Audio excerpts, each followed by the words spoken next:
Hey folks, I apologize. It's been a while since I put a video up. I have been sick for most of the last week and my voice has been a little bit screwed up. Still a little rough. I hope you'll bear with me, but hopefully we'll get through this without a lot of coughing. Chapter 30. I really don't think this is a good idea, Master Luke. I believe it would be much better if R2 and I went with you and Master Lando. R2 cheaped his agreement. Look, you'll be fine here on the ship, Luke said. We need you here in case we need help. Besides, it'll be a lot more dangerous out there than in here. Ah, well, in that case, perhaps we should stay here. R2 cheeped. No, you heard Master Luke. He needs us on the ship in case anything goes wrong. Wrong? What could possibly go wrong? Lando said. Just because we got huge rewards posted everywhere in the galaxy for us, dead or alive, and we plunked ourselves down smack in the black and evil heart of the Empire. Luke shook his head. Come on. Where would be the last place you'd look for us if you were an Imperial operative or a bounty hunter? Yeah, I guess you're right. They'd figure nobody would be that stupid. Lucky for us, they don't know we are that stupid. Luke shook his head. All this banter was an attempt to make light of the situation. The truth was, this was dangerous. No two ways about it. To 3PO, he said in a more serious voice, Look, I'll be honest. There's a good chance we won't make it back. If that happens, don't call the Alliance for help. There's no point in putting any part of the fleet in jeopardy.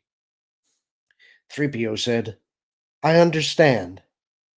R2 whistled and cheeped rapidly. The tone was upset. Luke looked at the little droid. He squatted down and laid one hand on his dome. Just stand by the comm, okay? We'll call you if we need you. If we get in trouble, you can try to come and get us. 3PO has the hands and feet. You have the astronavigational skills. I'm sure the two of you working together can fly the Falcon in an emergency. There's a happy thought, Lando said. Han knew that. It would thaw him out faster than a laser torch. Lando was still trying to keep things cheery, but Luke imagined the gambler had a cold feeling in the pit of his stomach, too. This was not going to be a piece of cake. R2 did not seem to think very much of the idea of flying the Falcon either. Don't be rude, 3PO said. I wasn't always a protocol droid, you know. I programmed converters, and I once ran a shovel loader for an entire standard month. I've watched Master Han and Master Lando and Chewbacca often enough. I dare say I can pilot this ship better than you can. R2 made more rude noises. Oh, really? Well, at least I don't look like an overgrown garbage can. Come on, Luke, Lando said. If we're going to go, we need to get moving. We can get ourselves some disguises, and if we hurry, we could be underground before daylight. These two will argue all night. Okay. Luke rose from his squat. See you in a little while. Do be careful, Master Luke. R2 seconded that. Luke hoped he didn't look as grave as he felt. We will. Lando already had his disguise in place. His head was wrapped in a beggar's scarf and cowl, his normal clothes hidden under a ragged robe. Luke donned similar garb and covered the lower part of his face as well. Outside the huge building, Luke and Lando worked their way through a relatively sparsely populated area. There weren't many spots completely void of occupants, but this area was in the southern hemisphere, not far from the pole, and it was cold. There were apparently more comfortable places to live and work. Lando had a business associate who owed him a favor, and he paid it by allowing them to hide the Millennium Falcon in a warehouse that was half full of what looked like dried plankton and smelled a lot like a Tatooine landfill in the heat of summer. Just how many people owe you favors? Lando flashed his bright smile. A whole lot of them who should never gamble. Lucky for me, they do. So now what? We catch a ride into the Southern Underground. Keep that lightsaber out of sight, but close to hand.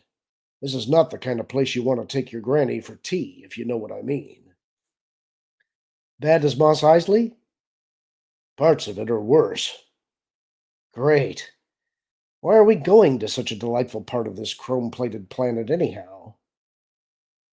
Lando led them down a narrow, twisting alley.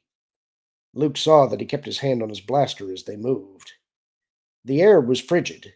It clawed at the jacket Luke wore, nipped at his ears, and turned their breaths to crisp, white fog as they moved. Lando paused at the end of the alley, peeped out, then continued to the next confined passageway. Well, it's like this. You ever hear of the celebrated shipjacker Yvette Skibert? Sure. I used to watch Galactic Bandits on the Holoproj as a kid. They based a whole series on him. He knocked off something like 15 starliners, got away with millions of credits and jewels, but they caught him eventually. That's right. At his trial, somebody asked him why he robbed luxury cruisers, and he said, because that's where the credits are. Luke smiled and shook his head. Lando said, we're going into a cesspool of a place because that's where my contacts are. Well, lead on. I hope it'll be warmer than here. Xizor was in his bath, a sunken tub carved from dense black garden stone and large enough to seat 10 comfortably. He spent a lot of time bathing, part of his species' heritage. The Falleen were born of the water, and it was always nice to return to it. Vapor rose from the hot water, bringing with it the scent of the eucalypt oil that swirled in the tub. Blowers sent soothing waves and bubbles circulating through the liquid. Here was a place where he allowed himself to relax totally. There was no holoproj, no comlink, no admittance, save for himself and any guests he wished to entertain. And Guri, of course.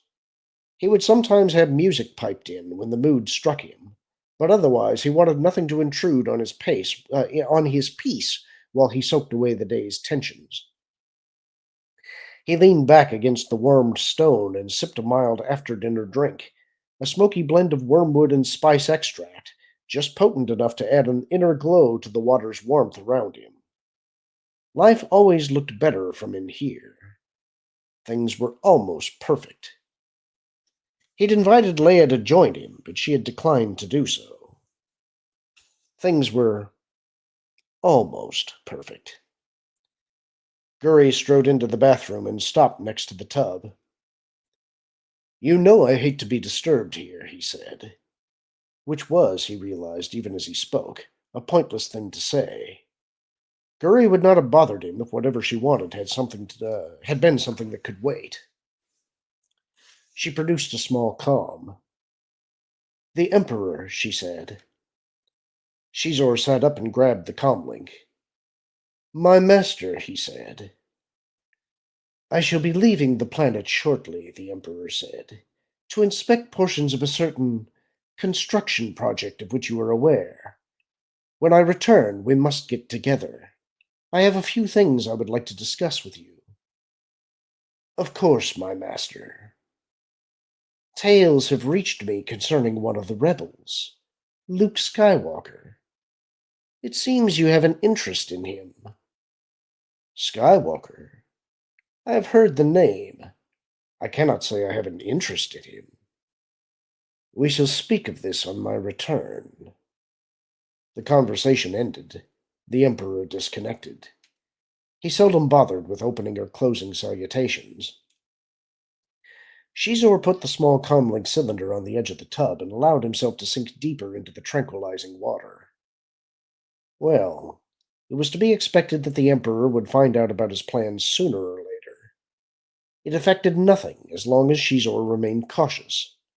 Rumors were not proof. Guri bent, picked up the comlink, and left. As he watched her walk away, he briefly considered telling her to disrobe and join him in the water. He had made her do that a few times when he wanted company he could trust absolutely, and she had demonstrated to his satisfaction that she could pass for a woman in virtually every way during those times. But no. He was saving his energies for Leia. She would learn to see him in a better light, he knew. He could wait. Patience was one of the ultimate virtues. He took a deep breath and sank beneath the water. His lung capacity was great, and he could stay under for a long time, a throwback to his reptile heritage. The water warmed his face, and he luxuriated in it. Overall, life was very good. It was warmer in the underground, but it smelled at least as bad as the warehouse where they'd left the Falcon. At least it did to Luke. The various humans and aliens they'd passed didn't seem to notice the stink. It bothered Luke that in order for you to smell a thing, tiny and invisible particles of it had to be inhaled and sampled by your olfactory system. Whatever was causing that awful, rotting, fetid odor, he didn't like the idea of microscopic bits of it going up his nose. They were in a maglev train station not far below the surface. The waiting platform was crowded, and there were Imperial stormtroopers in armor and uniformed officers circulating in the huge room. "I think maybe it's time we got some better disguises," Lando said. "We wouldn't want some surveillance cam taking note of us in these rags." "What did you have in mind?" A squid head brushed past them in a hurry to get somewhere. It had no regard for beggars. "I've been thinking about that. Ideally, we want to look like somebody nobody will pay any attention to." "Stormtroopers?"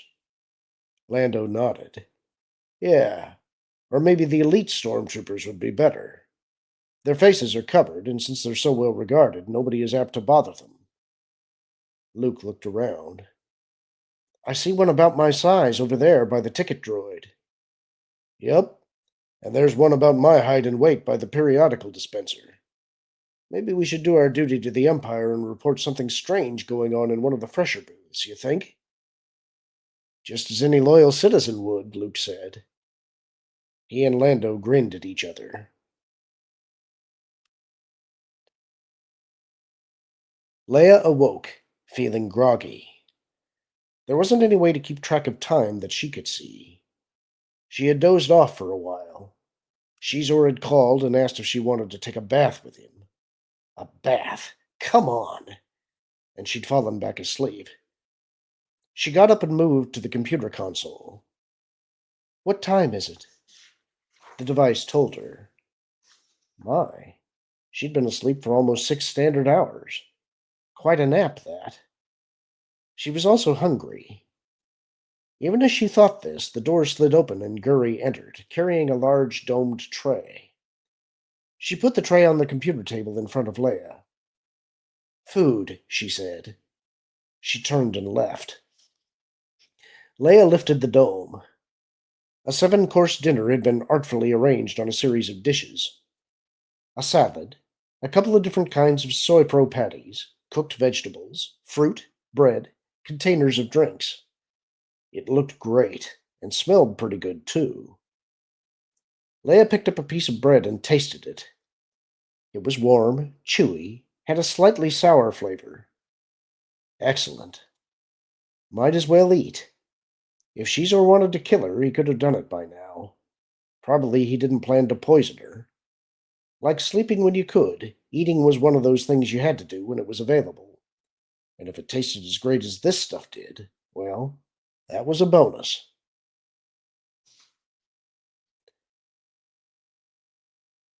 The Luke-sized lieutenant frowned as he entered the stall. Luke right behind him.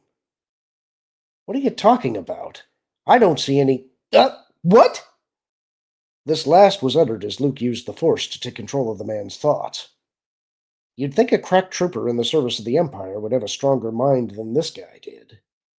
Then again, if he did, he probably wouldn't be in the Imperial military. He'd be working for the Alliance. Luke ordered the man to strip, then to have a seat and a nice long nap.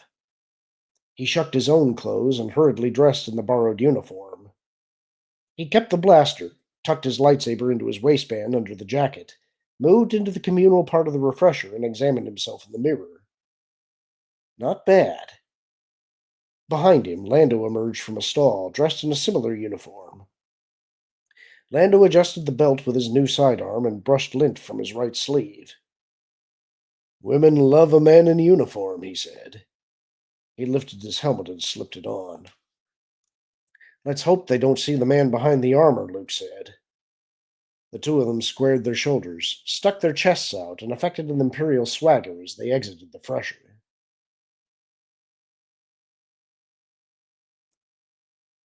Vader stood at the ramp leading up to the Emperor's personal shuttle, looking down at the shorter man. I anticipate that I shall return in 3 weeks, the Emperor told him. I trust you can keep the planet from falling apart while I'm gone? Yes, my master. I expect no less. Any news of Skywalker? Not yet. We'll find him. Perhaps sooner than you expect. Vader stared at the Emperor, who wore a half smile that revealed his damaged teeth. Had he foreseen something? The Emperor was still more attuned to the dark side than Vader was. Had he gleaned some new information about Luke? If he had, he was not ready to reveal it, for he turned and allowed himself to be escorted up the ramp by a squad of the Imperial Royal Guard in their ceremonial red robes and matching armor. The tap of the Emperor's twisted walking stick on the ramp was quite loud in the silence.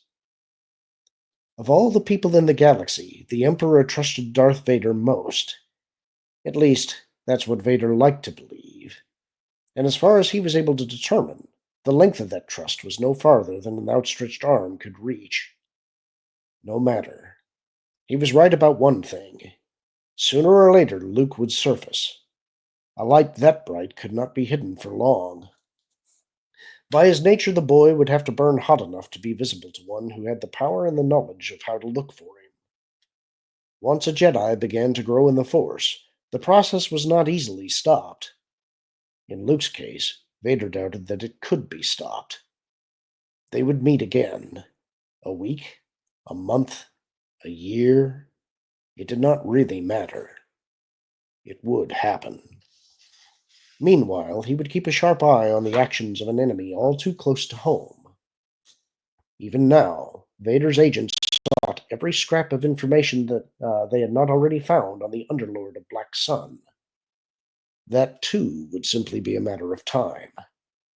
Once you knew the direction, the trip was made easier, and sooner or later, Xizor would make an error. He would stumble. When he did, Vader would be waiting to catch him. That's the end of the chapter. Hope you enjoyed it. Talk to you soon.